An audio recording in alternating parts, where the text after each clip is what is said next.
Welcome back to Good Morning Quad Cities. We have Craig Hignight here getting all of your plant and garden questions answered on the WQ80 Facebook Live right now. So let's start with Cindy asking, I have lots of watergrass in my yard. Any suggestions besides just pulling it out? Oh, even pulling doesn't help because that only propagates it.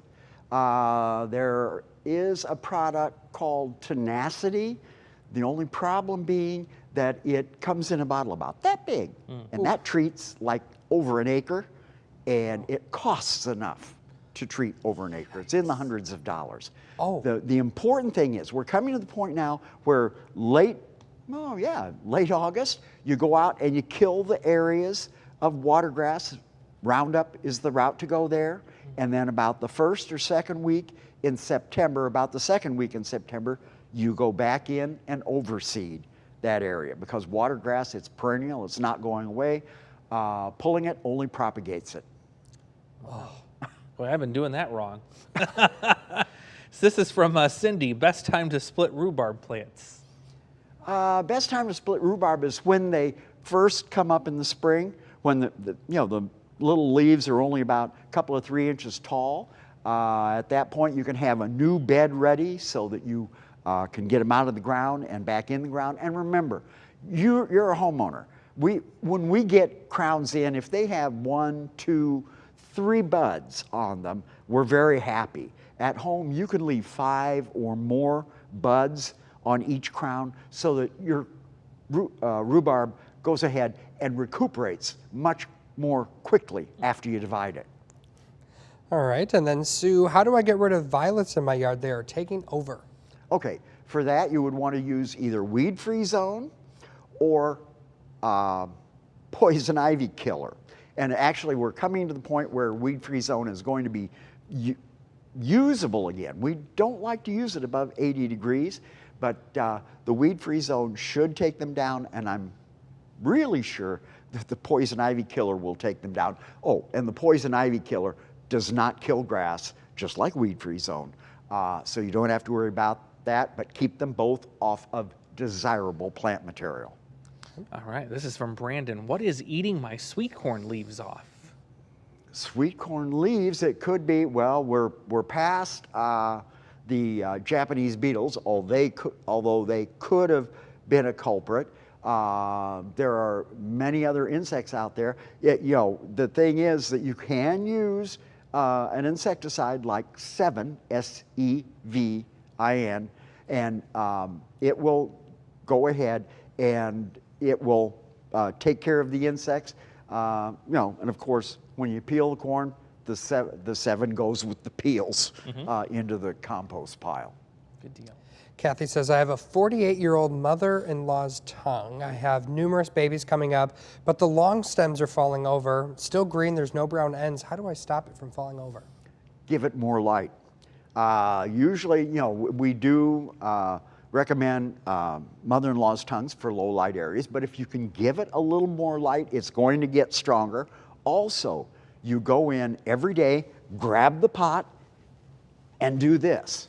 Now you want to do that when there's nobody else in the room. They're going to think you're crazy. But it's the wind moving plants back and forth that makes them strong outside.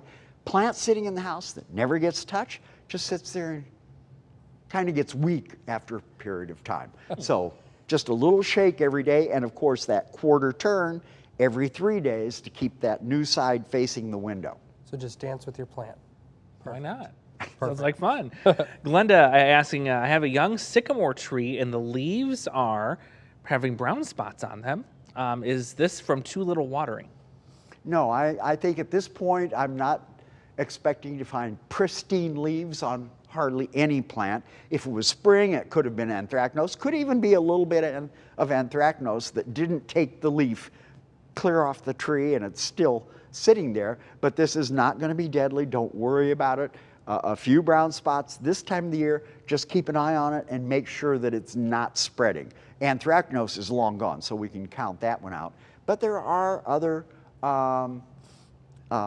diseases out there that we still have to keep an eye on. Maybe a broad spectrum fungicide would help the tree. Jolene is asking, how do I get rid of the white fungus growing in my yard? The white fungus, you want to put down a a lawn fungicide. Disease X is one of them, and it should go ahead and get that under control very quickly. All right, this one's from Chris. He says your Hawaiian shirt complements the stash very well today. He has 2 small bee houses. Where's the best place for them to live?